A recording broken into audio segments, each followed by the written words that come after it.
April is designated a Second Chance Reentry Month, not only in North Carolina but other states. A time to remember the obstacles faced by more than 20,000 people returning to their communities after leaving state prison. More than 1/4 of North Carolinians have criminal records that limit their housing and employment opportunities. Reentry programs help individuals to rebuild their lives and reintegrate back into the community by connecting them with resources from the government, nonprofit, other businesses. These efforts begin often long before they leave incarceration, so that support is already in place and established by the time they get home. Everyone deserves a second chance, said Secretary of State Todd Easley, considering that roughly 95% of people in prison will eventually return home.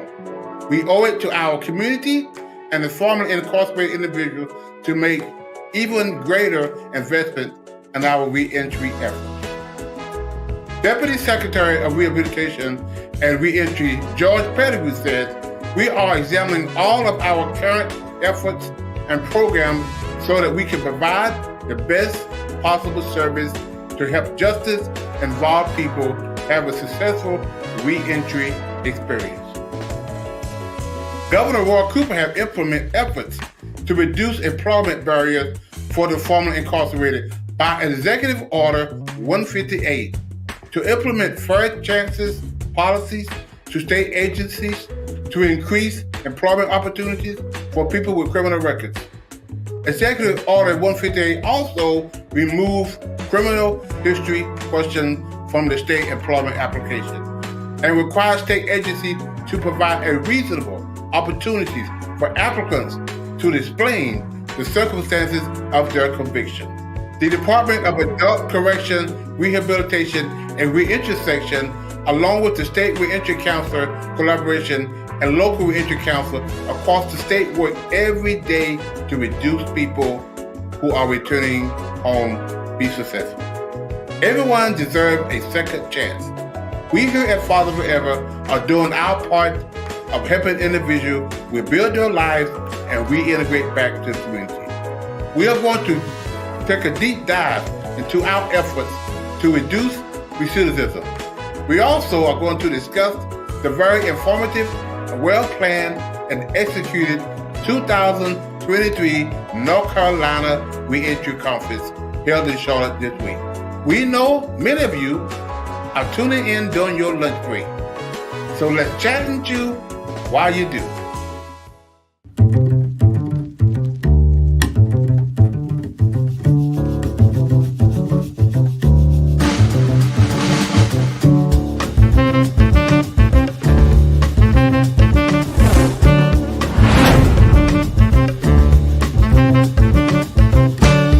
We're in our studio today with Father Forever. We have Senior House Manager Dwayne Williams.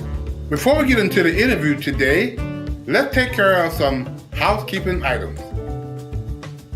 Please make sure you follow us on Facebook, like and subscribe to our YouTube channel, and of course, hit the bell to activate notifications that will remind you when we're on.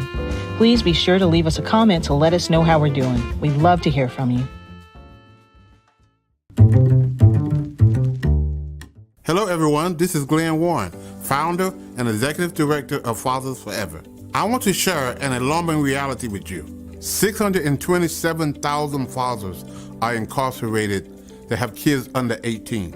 Now, there are 56,000 moms incarcerated who have kids under 18. The reality is there are so many more fathers incarcerated than moms. This is why I Am a Father Forever book exists. Now, I need your help. I am inviting you to help us get this book into as many fathers incarcerated as possible. Here's how it works. For your donation of $22, we will provide a book to an incarcerated father. Thank you in advance for helping Fathers Forever heal fathers and save families.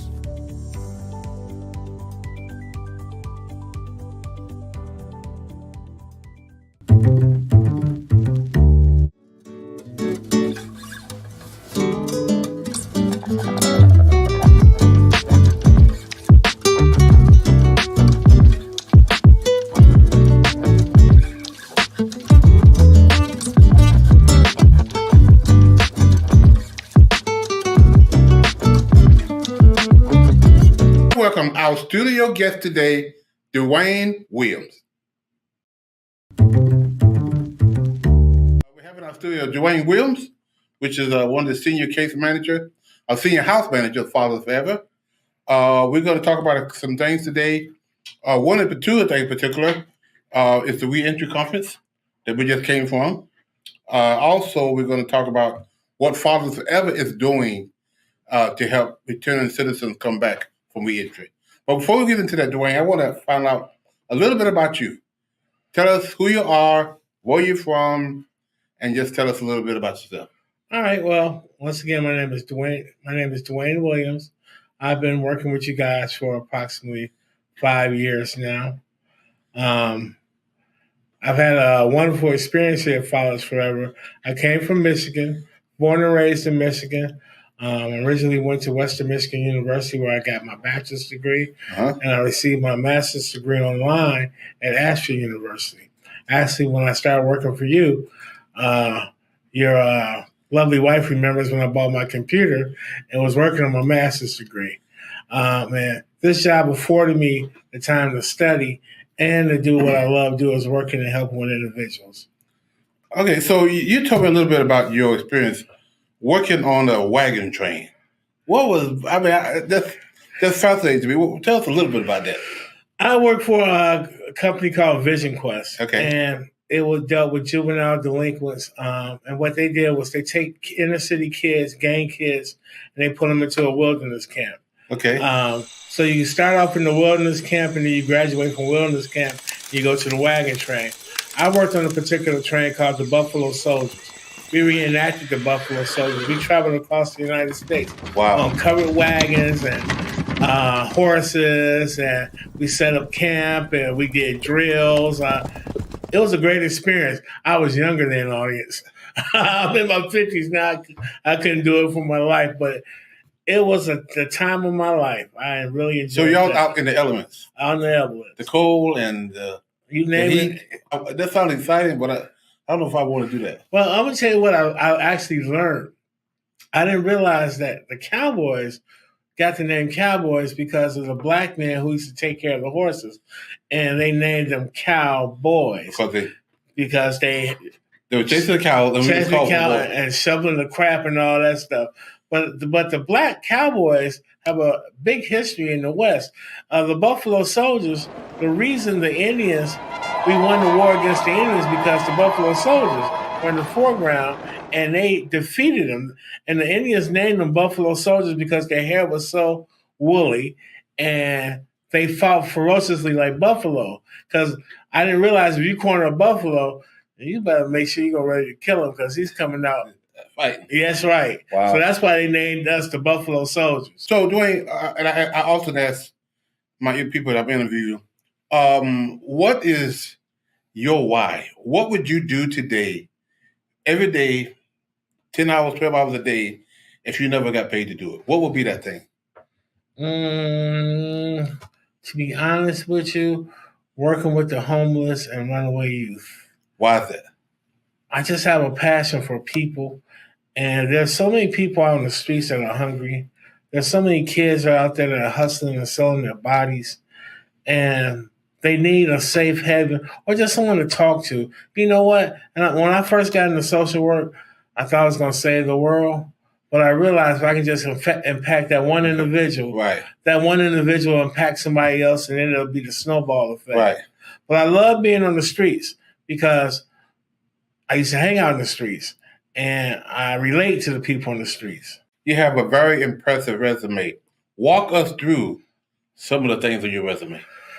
Let's see. I worked in geriatrics. I worked with the mental health. I worked at the mental health for approximately 5 to 10 years. I worked with juvenile delinquents. Worked in the Durham County Youth Home. I worked for Yelverton's. And this is just my history here. In North Carolina. Once again, Vision Quest. I've worked with several nonprofits. I worked with Wake County for the shelter. I was a supervisor at the shelter. Okay. Golly, it's always been in the service industry that I worked. So what brings you to Fathers Forever? and the reentry world? Well, I was working for Rosita and Mr. Arthur. And I just wasn't happy with them. And I met you, and you was telling me about your vision. And I was thinking, I don't know. Look, I don't want to work for another black man. But you were so passionate about what you were telling me about and what you were talking about and what you wanted to do. And I said, I'm going to give you a chance and see, is he really what he say? And audience, I can tell you that working for Dr. Warren, this man has a passion for people. He has a passion for men. And that's why I like this company, because he does what he says he's going to do. The money that you guys are donating to him and he gets, it goes into the company to take care of these guys. When you joined Father Forever, I remember when we moved from one house to the other, and I called you and told you that we was ready to move, and you jumped aboard, and you've been start out on the ground level like everybody else. Now you rose to the ranks. You're one of our supervisors over 2 of our houses or 3 of our houses. Senior manager, yeah. And Dwayne has really been very helpful to our team. He trained the guys when they come in how to be the monitors and things. And, he does our anger management classes for the guys. He does a lot of one-on-one. So Dwayne, you have a really heart for people. So this past weekend, we all together was a part of, I'm trying to make sure I got the words right. The 2003 North Carolina Reentry Conference. Yes. Held in Charlotte. We got there on Sunday. It started Monday, Tuesday, and Wednesday. So today we want to discuss this world of reentry. And as I did when I did my intro about the Governor Cooper and George Pettigrew, which is the Deputy Secretary of Rehabilitation, along with Secretary Todd Easley, all of these legislators, all of these politicians and cabinet members have a heart for reentry. Yes. And they have a heart for, and Governor Cooper as well as Todd Ashley and George Pettigrew, all of them was there at the conference, and we got opportunity to meet them and talk to them and speak to them about reentry. And so let's talk about what reentry is and how Fathers Forever is putting our step on it. What are we doing to help people come back from reincarceration? All right. Well, reentry means to me, just like the word said, residents, returning citizens who are coming back into the community, maybe from incarceration or maybe from homelessness. So that's why we're saying they're reentering society again. And what Fathers Forever does is make the guys feel welcome. They make them feel like it's a home. A lot of times they're coming out and they're kind of lost. They don't know where to go. And once they come into our facility, we do that quick intake with them. You see a sigh of relief come over their face because they know it's a safe, secure environment. One of the things that stood out to me during this conference, of the testimonies of the guys who, and your lady as well, because we had a lot of, at this conference, we had a lot of practitioners there, the people that was doing the work. Yes. We also had a lot of the returning citizens. I think they've changed the name now. We don't call them inmates anymore. Right. Returning citizens. So they was there.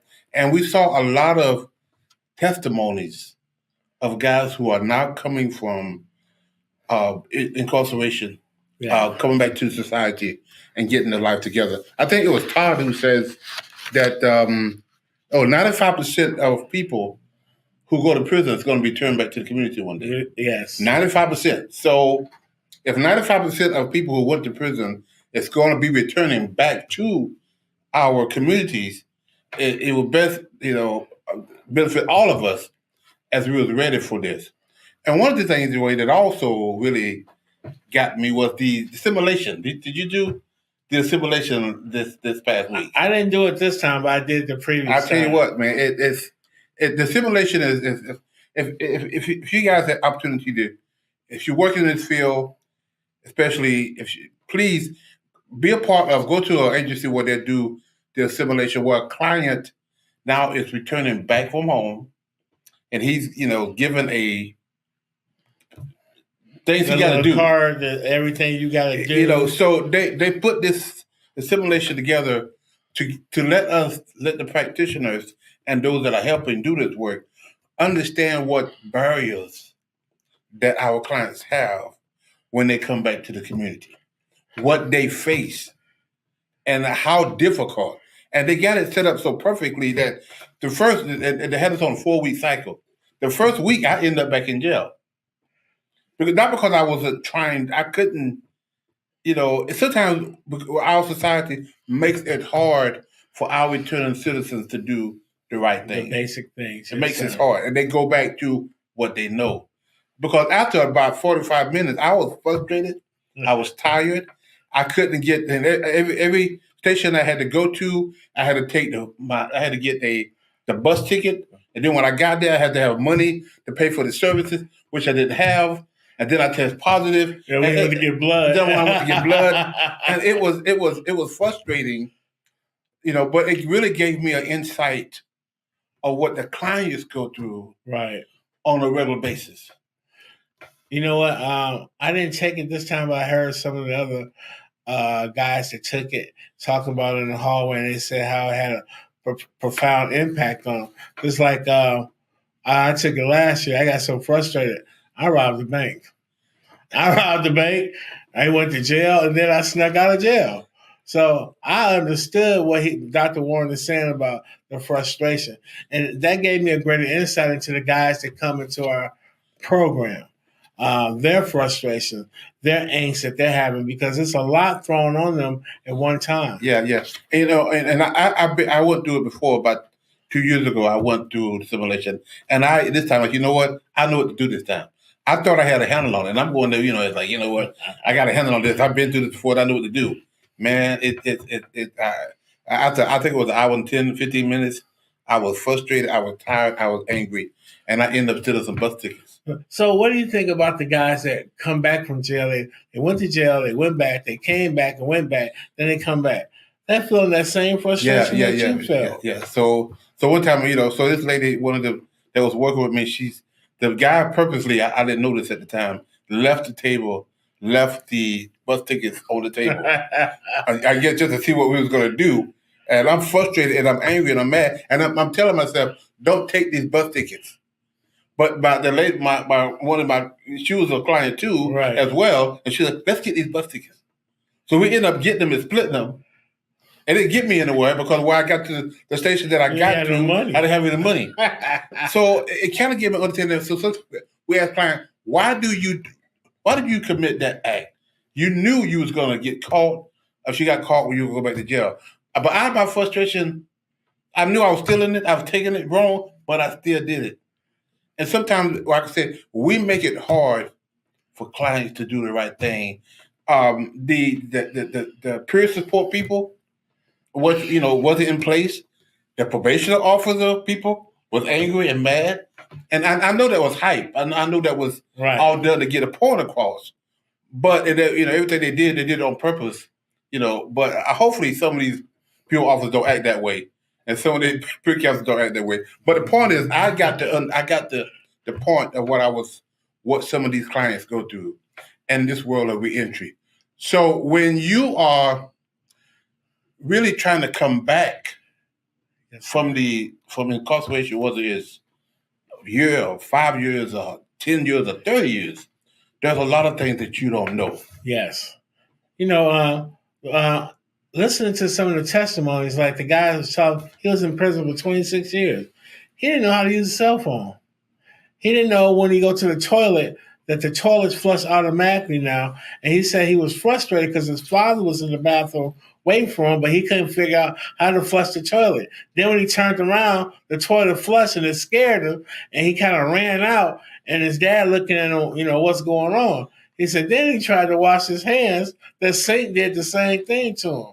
So that never actually crossed my mind about not knowing how to flush a toilet, because, it's just an everyday occurrence to us that, we're in the electronic age and the toilet's flushed by itself or the water comes on by itself. Yeah. Yeah, that could be frustrating. I heard that same thing. He said I went to the bathroom and I did what I needed to do, and then I'm looking for the thing to flush it, and I can't flush it. And then his guy said I got frustrated because I couldn't flush it. So when I backed away, did it flush itself?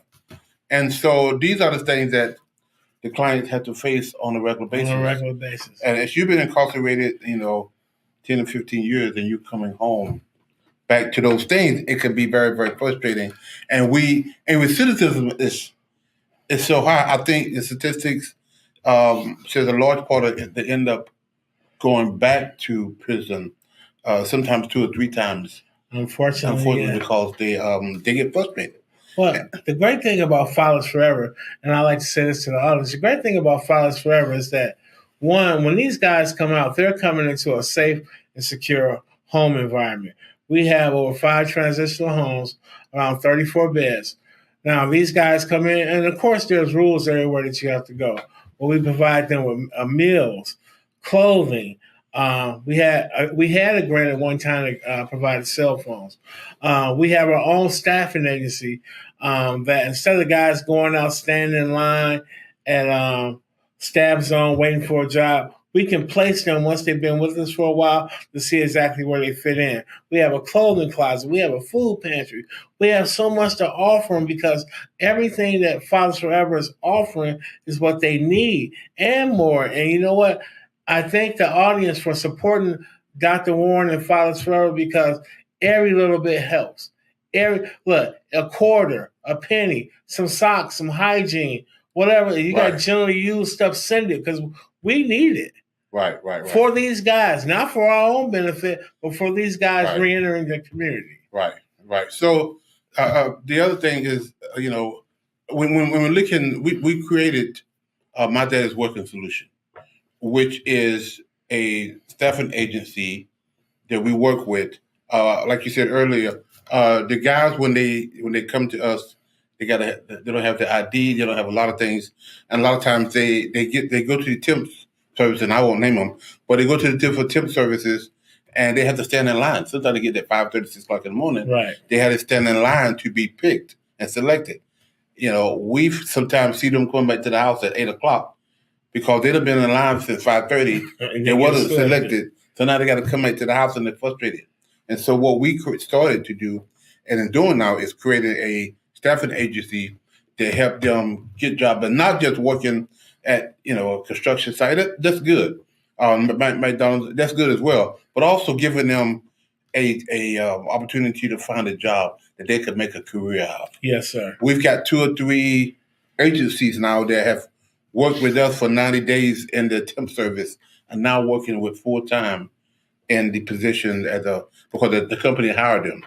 And that's one of the things we wanted to do because we know employment, housing is a major issue. Yes, sir. And for anybody who don't know where you're going to lay your head at night, if any of us had to go out and face that, I don't know where I'm going to sleep at tonight, that anxiety enough would be, anxiousness and worried how I'm going to protect my family, or how I'm going to protect myself from the elements, whether it's heat or cold, not knowing where I'm going to eat at, not knowing where I'm going to be living at. That's frustrating enough.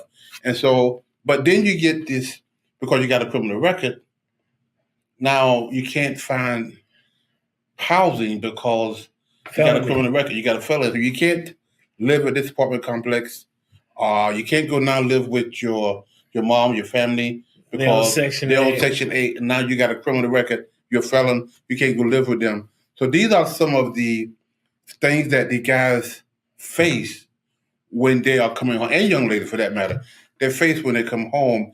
And these are some very, very real issues that they have to do. What I liked about the conference was I got to see various agencies across the state who are stumbling with some of the same things we are struggling with, but they have some of the same successes we have. Because seeing some of those guys up there tell their success story, I was thinking, we got a bunch of guys too we can bring up here who have been successful. Unfortunately, we wish everyone could be successful. Right. We try to encourage, we try to motivate, we counsel, but the reality is everybody's not going to be successful. But we've had so many success stories. I wanted some of our guys up there on that day as talking about their accomplishment. Just think about it. We got 2 guys that just bought new cars. Their cars are newer than mine. Right. And they look good. Yeah.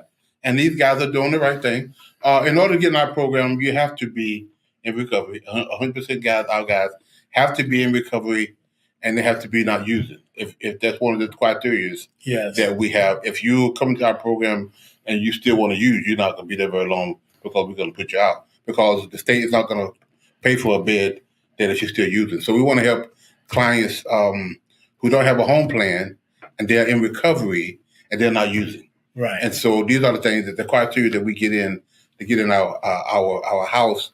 And I really appreciate used to be DPS, now Department of Adult Correction, that these guys are now having to afford. And 90 days, when you look at it, Dwayne, it's not a whole lot of time. No, it's not. But however, it's better than getting discharged 0 to the street days with no days. Yes. They drop you off in the shelter. That's no fun at all. But to us, they come to us for 90 days.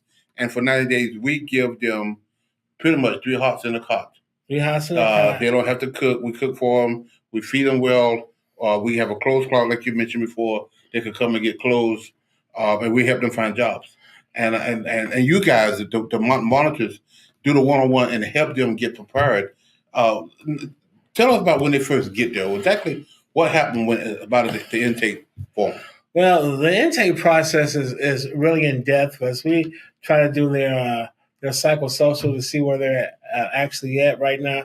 Any drug addiction, any family supports they may have, because the family is the big tool that we really want them to have. We do a drug screen, just want to see where their baseline is at, because if someone needs treatment, as soon as they come through the door, we refer them to our Sigma program. With the POs, we do task and pace. We take them into the clothing closet, get them some clothes. We give them a good meal. After that, we let them get their bearings. Some people may want a cigarette. We give them a cigarette. Then we take them over to the house, and we introduce them to the suite mates. We give them their room and let them know that this is their home. This is their temporary home. Right. And a lot of people are like, wow, we're staying here? This is what we're going to be living in? Yeah. So they're really excited because the houses, I'm going to tell you, Fathers Forever has furnished some great houses for these guys to live in. Yeah. We're not in the urban area. We're in the suburbs. Right. And the furnishing, the big screen TVs, the cable, and the food. Some of these guys are eating steaks and well-cooked meals every night. They get fat when they leave us. But they come into a home environment because we want them to feel welcome. We want them to feel secure. We want them to know that, hey, we got your back. If you fall, we're going to help you get up, and we're going to push you forward. So that's what they come into when they get here. Right. Yeah, and which is, so when we do the intake, we tell them, we sit down with them and go over the goals. These are the things that you need to work on. Finding permanent housing, getting involved in if you got a substance abuse, AA, NA, the classes that we offer, as well as the NA and AA. You're getting a job, and transportation, get your license. So we sit down with them and help them put goals together that they want to accomplish in the 90 days that they're here. If those 90 days they go by real fast. Some guys hit the ground running. They don't stop. When they leave, they have accomplished. They got a job. They got a place to stay when they go. They got some money saved. Unfortunately, some guys leave the same way they came in. They say they're not ready, and then some of them don't leave. They end up going back to prison, and some of them end up getting discharged because they tested positive for drugs. And honestly, I know Dr. Warren wanted me to be real specific when he said about the goals. We developed what they call short-term goals. Right. These are the goals that they can accomplish in the short term that they're here. A lot of times they'll have, I want to own my own house. Well, that's going to be great for you in your long-term goal, but short-term goals, we need you to concentrate on the things that you can accomplish while you're here with us 90 days. And sometimes if you do well, you may get an extra 30 days, like driver's license. You would be surprised, audience, how many people are coming out of the facilities don't have the driver's license, don't have a social security card, don't have state ID, don't have birth certificates. And then they make it difficult for them to get those items once they get here. I mean, it's just a daunting task. Yes. And that's what the simulation part was so major, because a lot of times it takes a while, and I think they're trying to work on helping clients get their ID before they're discharged, and that's for whatever reason I hear the politics uphill battle. I don't know what's and it going hasn't. But a lot of guys that get discharged and don't have their ID, and it takes a while for them to get it. And so these are some of the works that things that we do in the world of reentry. And again, the conference was well, in my opinion, well planned. Yes. Well executed. Yes. Well informative. Yes. Those that was in charge, I really tip my hat to them. They did an excellent job of feeding us and providing the things that we need. And it was a power pack. I mean, we were there from 7 o'clock in the morning until 5 o'clock in the afternoon. Yes, I mean, it was power packed workshops, power packed Diamond Night speakers, power packed youthful, and you got to network and meet a lot of people. Yes. That's doing the work that we're doing. Yes. And a lot of resources, things that we didn't know about that we could apply now for different grants. So I really, really appreciate it. I'm looking forward to going to Philadelphia. In Philadelphia in October. Yes. Yeah. So that was again, I tip my hat to the organizers of the 2023 fatherhood conference, but it's not the reentry conference. Department of Adult Correction Reentry Conference. We changed it from DPS, so I'm getting those language in our back. But it was really, really inspirational, and I really appreciate the opportunity to come. And I just wanted our audience to kind of see the work that we're doing in the community, as well as not us, but there's a whole lot of agencies, not only in North Carolina and Raleigh, that are doing this work of reentry.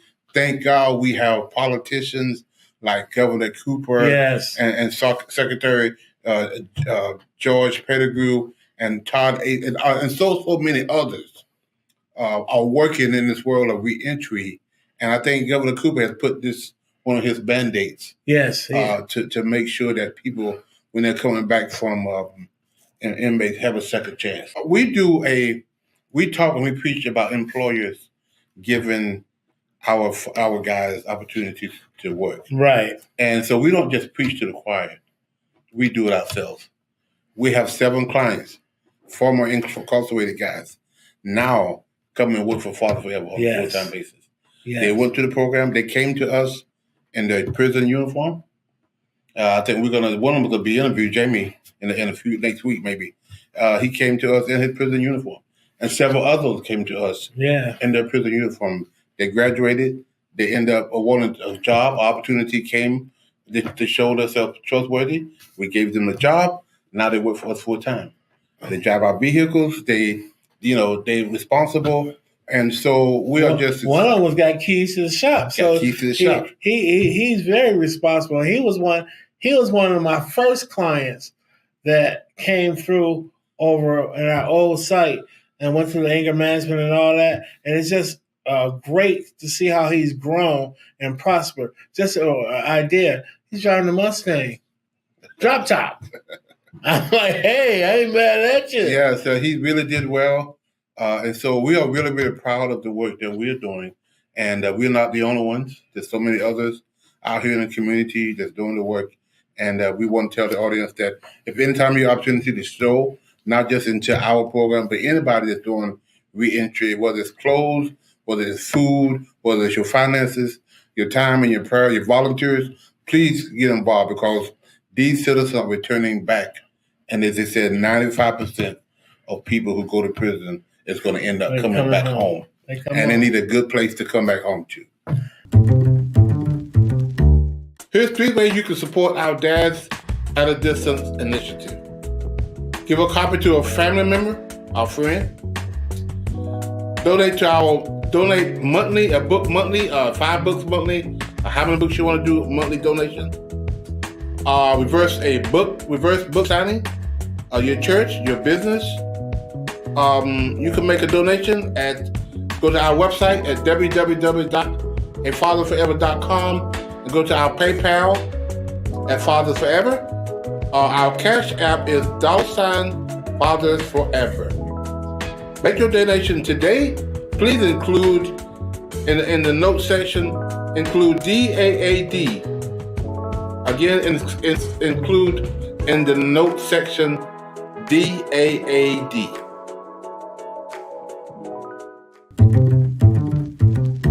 I hope you guys enjoyed our broadcast today with Dwayne Williams, a very well-informed person with work with Fathers Forever. Been doing this work for a while. He have knowledge and compassion, helping people in the community, working along with Fathers Forever, and we just so appreciate the conversation today. We know you could have been anywhere doing anything, but you chose to listen to our broadcast today. And for that, we say thank you. So we hope everybody have a good week and have a good Easter, and we'll talk to you next time. If you or someone you know would like to be a part of the show, please visit our website at www.afatherforever.com or call us at 919-779-9905. The Chat and Chew podcast streams Thursdays at 12 p.m. on YouTube and Facebook. To schedule a reverse book signing or to find out more information about how you can become a part of the programs you've heard us mention today, please be sure to stop by our website as well. Hello, everyone. Welcome to Fathers Forever University. My name is Glen and I will be your instructor. Fathers Forever University is a remote learning experience where we take our 12-week class and we meet here every Thursday night from 6 until 7, and we talk about fatherhood. We talk about domestic violence. We talk about where your child support money is going. We teach classes about fatherhood and how important it is to be in your child's life. So these 12 weeks is going to be very important for you guys to understand and the concept of fatherhood and what we're trying to teach you. Fathers Forever University is broken down into 12 weeks, and you can start at any time during those 12 weeks. The key to it is finishing those 12 weeks. Every lesson is in lecture format, where you listen to that lecture, and then on Thursday nights, we discuss that lecture. The Thursday night discussion is where your homework will be due. Part of your homework assignment every Thursday night is to, one, we'll ask you the question, what did you learn? And the second question, how am I going to apply what I learned? We also have specific assignments for each lesson in the notes below. This has been an introduction into Fathers Forever University. Now let's get started in lesson 1.